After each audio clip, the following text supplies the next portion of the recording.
حضرت علی آئے فاطمہ کے رشتے کے لیے، اور جبریل اس سے پہلے آ گئے کہ یا رسول اللہ فاطمہ علی کے لیے، یہ جبریل آ چکے کہ فاطمہ علی کے لیے، اور آ کے بیٹھے اور شرم کی وجہ سے بولا نہیں گیا، تو آپ نے خود ہی فرمایا علی فاطمہ کے لیے آئے ہو؟ ان کے جی۔ تو آپ نے کہا انشاءاللہ، اور یہ کہہ کر اٹھ کے چلے گئے۔ یہ باہر نکلے تو صحابہ کھڑے تھے انتظار میں بھی کیا ہوتا ہے، تو پوچھا صحابہ نے کیا ہوا؟ کا انکار ہو گیا۔ کہنے لگے انکار ہو گیا؟ کہنے لگے ہاں۔ کہا کیوں؟ کا کچھ بولا ہی نہیں، کچھ کہا ہی نہیں، نہ ہاں نہ نہ۔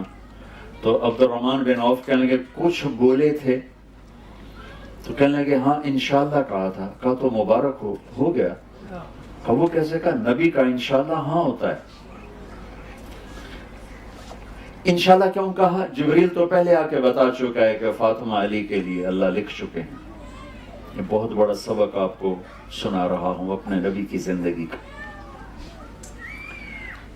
آپ نے ہاں نہیں کی، فاطمہ جیسی بیٹی، محمد جیسا باپ اور علی جیسا رشتہ، اور جبریل اوپر سے خبر لا چکے ہیں کہ یہ یہی ہوگا۔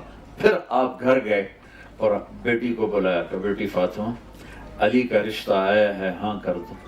سبحان اللہ، یہ اللہ نے ہمیں، اللہ کے نبی نے ہمیں سکھانے کے لیے یہ قدم اٹھایا۔ آپ کا آج کل کی بیچاری بیٹیاں کچھ نہیں کہتی، چپ کر کے چلی جاتی ہیں۔ فاطمہ جیسی بیٹی،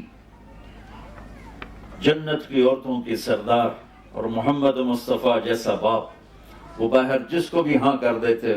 آپ کا کیا خیال ہے؟ فاطمہ نے کہنا تھا نہیں، باپ محمد مصطفیٰ جیسا ہو، بیٹی فاطمہ جیسی ہو، داماد علی جیسا ہو، فاطمہ ہاں کر دو، کہ یہ بیٹی کا حق ہے، یہ بیٹے کا حق ہے۔ بیٹا آپ کی یہاں شادی کر دیں، آپ کو منظور ہے؟ آپ خوش ہیں؟ جی اب کرو۔ وہ کہے میں نے نہیں کرنی، تو یہ نافرمان نہیں ہے۔ اگر بیٹی کہتی میں نے یہاں نہیں کرنی، وہ نافرمان نہیں ہے۔ اگر بیٹا یہ کہتا ہے میں نے یہاں نہیں کرنی، وہ نافرمان نہیں ہے۔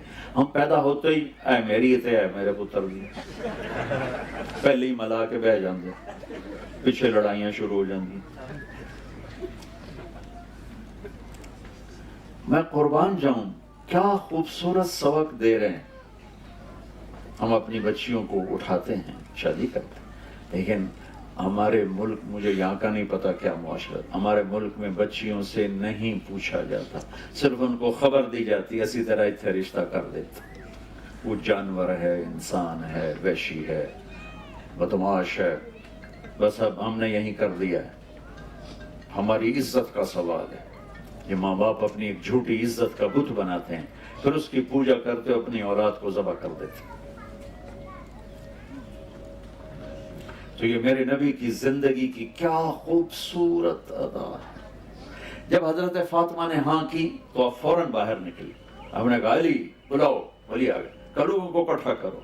لوگ مسجد بھر گئی، فوراً آپ ممبر پہ کھڑے کر علی کو سامنے بٹھایا، اور آپ نے فرمایا لوگوں میرے پاس جبریل اللہ کا پیغام لے کر آئے ہیں کہ میں اپنی بیٹی فاطمہ کا نکاح علی کے ساتھ کر دوں۔ پھر آپ نے ان کا نکاح پڑھایا، ایجاب و قبول کروایا کہ علی میں نے فاطمہ بنت محمد کو 400 درہم مہر کے عوض تیرے نکاح میں دیا، تجھے قبول ہے؟ انہوں نے کہا جی مجھے قبول ہے، اور سجدے میں چلے گئے اور زور سے دعا پڑھی، رب اوزعنی ان اشکر نعمتک التی انعمت علی وعلی والدی، یہ دعا پڑھی، اور اس پر اللہ کے نبی نے زور سے آمین فرمایا، آمین۔ پھر 1 ماہ، 6 ماہ، 1 سال، 2 ماہ، یہ سب احادیث میں ملتا ہے۔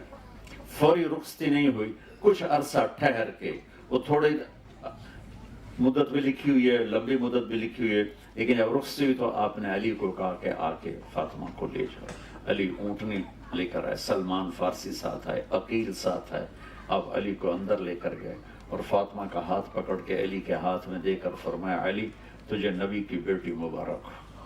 سبحان اللہ۔ پھر فرمایا میری بیٹی فاطمہ، مجھے اپنی فیملی میں جو سب سے پیارا تھا میں نے تیرا ہاتھ اس کے ہاتھ میں دے دیا ہے۔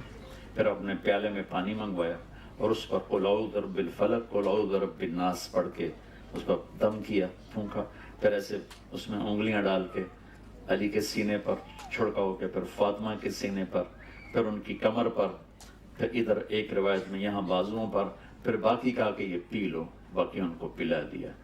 میرے نبی ایک زندگی دے کر گئے، ایک بھرپور زندگی دے کر گئے۔